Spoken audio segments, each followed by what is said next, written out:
Welcome to the Grueling Truth Sports Network. I'm your host, Mike Goodpastor, for the first ever inaugural edition of On This Day, where we'll look back at things that happened on this day in sports history. Today, we're going to look back at December the 3rd, 1933. Joe the Midnight Express Lillard of the Chicago Cardinals became the last black man in the NFL. After that Sunday, the slow brewing effort to ban African-American players led over 8 years by Preston Marshall, the owner of the Washington football team with a racist name, was complete. For the next 13 years, pro football in America was unofficially, of course, a whites-only affair. Things didn't change until 1946 when the LA Rams signed Woody Strode and Kenny Washington. Not a lot is known about Joe Lillard. He's a mysterious person who deserves to get a light shine on his life because he was ahead of his time. Lillard was at a point in the NFL where things were kind of winding down on signing NFL players that were African American. If you go back, Fritz Pollard, guys like that in the early 1920s, was a star quarterback in the NFL. But that was kind of weeded out because of George Preston Marshall, who unfortunately is in the NFL Hall of Fame and probably shouldn't be, just because of the mere fact that he was responsible for turning this wave against the African-American athletes in the NFL. Joe Lillard was born in Tulsa, Oklahoma in 1905. He was the son of a coal miner and a housekeeper. After both parents died, he landed with two relatives in Mason City, Iowa. At Mason City High School, he was a three-sport star, twice earning all-state honors in both football and basketball. And he was also a state track champion in the long jump, high jump, shot put, discus, and is a lead man on the mile relay team. Lillard made plans to attend the University of Minnesota after graduating in 1927, but his high school credits weren't up to snuff. When Gophers coach Clarence Doc Spears, an actual doctor, headed west to the University of Oregon, Lillard started playing semi-pro baseball with the Gilkerson Union Giants, a barnstorming club out of Chicago. He also was an original member of the savory Big Five, the hoop squad that would eventually become the world-famous and renowned Harlem Globetrotters. To say Lillard was a great athlete would be a huge understatement. After saving money to get to college, the 6'1", 185-pound Lillard enrolled at Oregon in time to play for the 1930 freshman team. The standard do-it-all halfback of the day tore it up. One Eugene Guard game report noted how much faster he was than anyone on the field, even after he was deliberately flattened unconscious by an over-enthusiastic rookie. The same newspaper would later label him Smiling Joe Lillard, God's colored gift to Oregon. His varsity debut in 1931 didn't disappoint, as he accounted for all the points in Oregon's 9-0 win over Idaho. In his next game, the Webfoots, as the Ducks were then called, upset the rival Washington Huskies 13-0 behind Lillard's touchdown and 2 interceptions. Lillard's success would be short-lived. He was already under investigation by the Pacific Coast Conference for the payments he received while playing baseball. Lillard claimed that he was not only paid to drive the bus, to show for the players around, that he occasionally filled in on the field for free. His presumably bullcrap argument didn't take, and even though other white stars were playing baseball for money and suffered no consequences, a rumored gentleman's agreement throughout the PCC allowed for white kids to hold summer pro jobs, but according to a College Football Historical Society report, it wasn't on the books and thus never proven. This wouldn't be the last time shady, technically unsubstantiated backroom dealings negatively affected Lillard's football career. The man by then known as the Midnight Express was ruled ineligible to play college football. He wouldn't play another down for the Webfoots, who would lose the following week to a powerful USC team 53-0. At the time, the Hollywood hit The Spirit of Notre Dame was in theaters.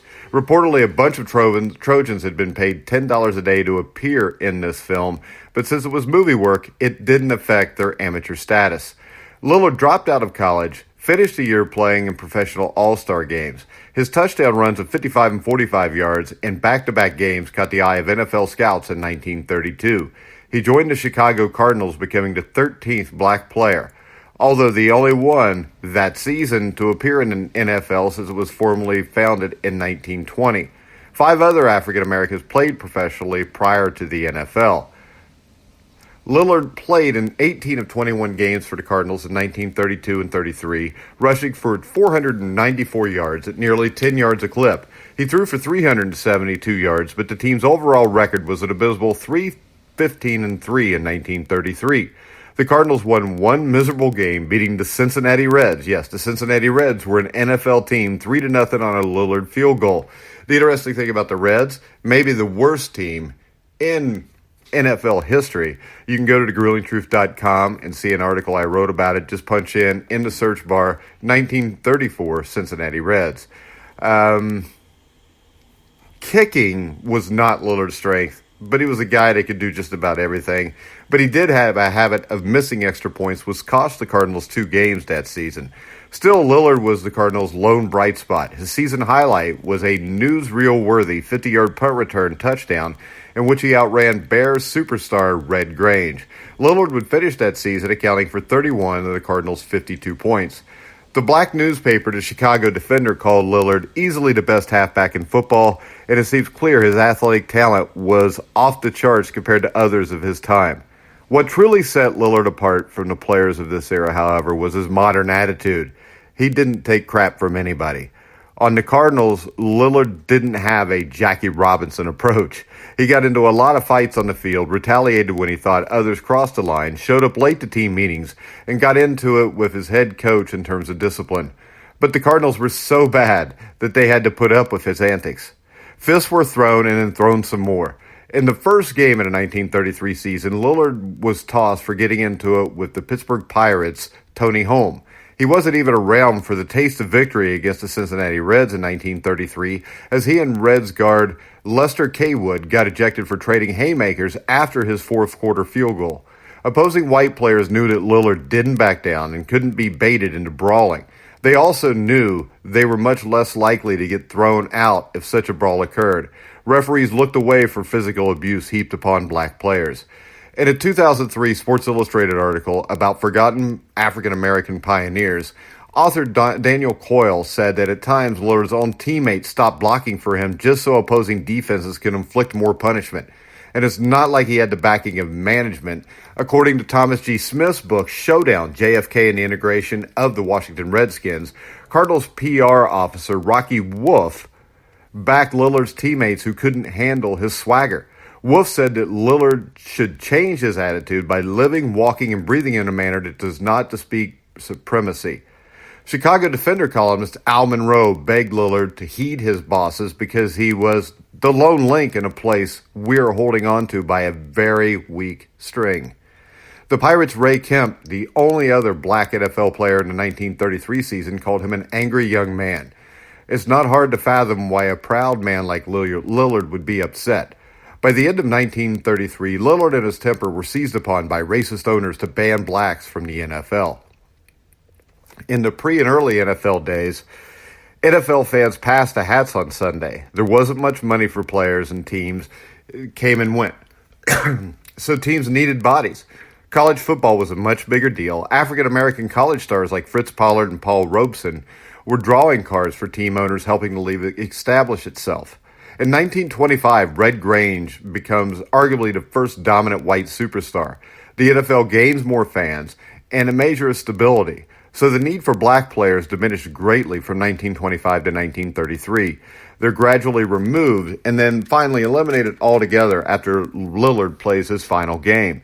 And let's just say George Preston Marshall was not a supporter of the integration process.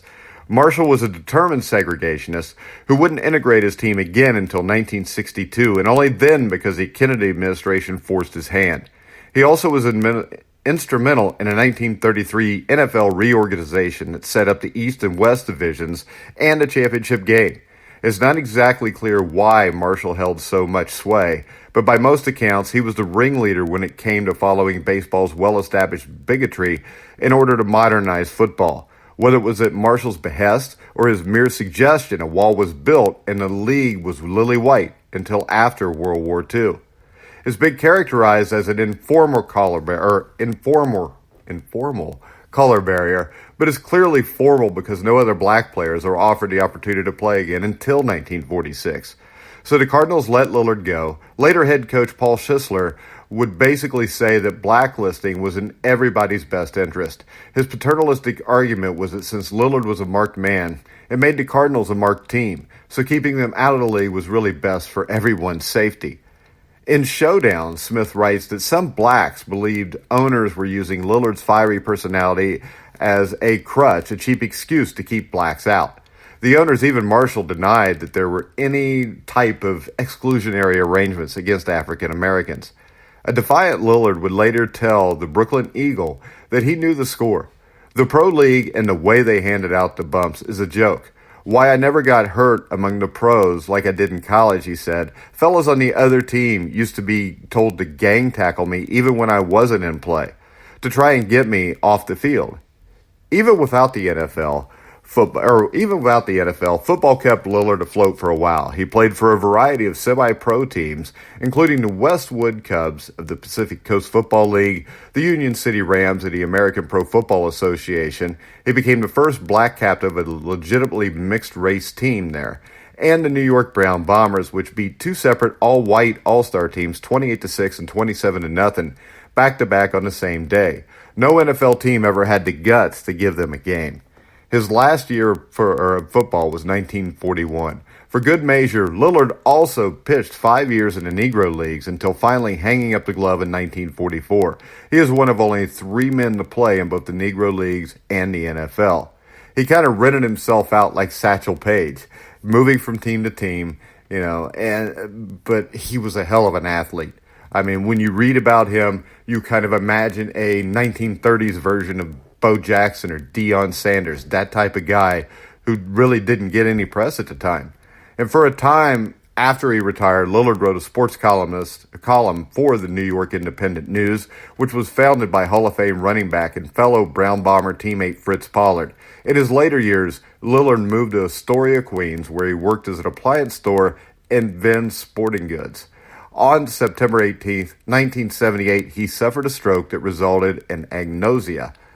I don't even know what the hell that is, but it's what it said when I read his obituary. At the age of 73, nearly 40 years after he was shut out of the NFL, the Midnight Express had stopped running. Now, you got a guy like George Preston Marshall, who's in the Hall of Fame, who had a lot to do with African Americans no longer being allowed to play in the NFL. Why can we not put a guy like Lillard in the Hall of Fame? I mean, in Canton, the Pro Football Hall of Fame has a contributors category. And Lillard is someone they should take a hard look at. I think he warrants induction for his contribution to the game. And really, when you look at it, I think that the removal of George Preston Marshall would probably not be a bad thing.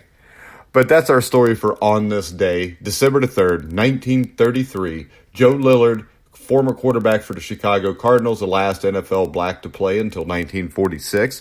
Make sure you check out everything that we do at The Grueling Truth. Go to thegruelingtruth.com and give us a like on every social media platform you can. Make a comment.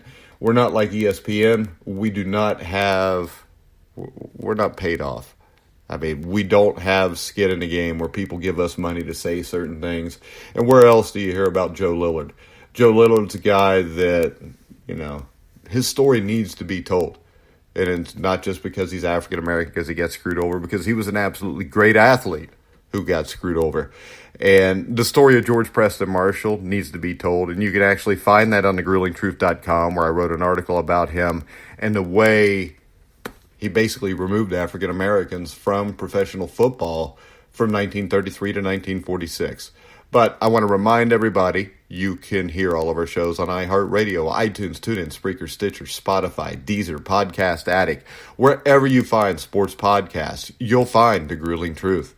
So, for Mike Goodpastor, this has been The Grueling Truth, where the legends speak.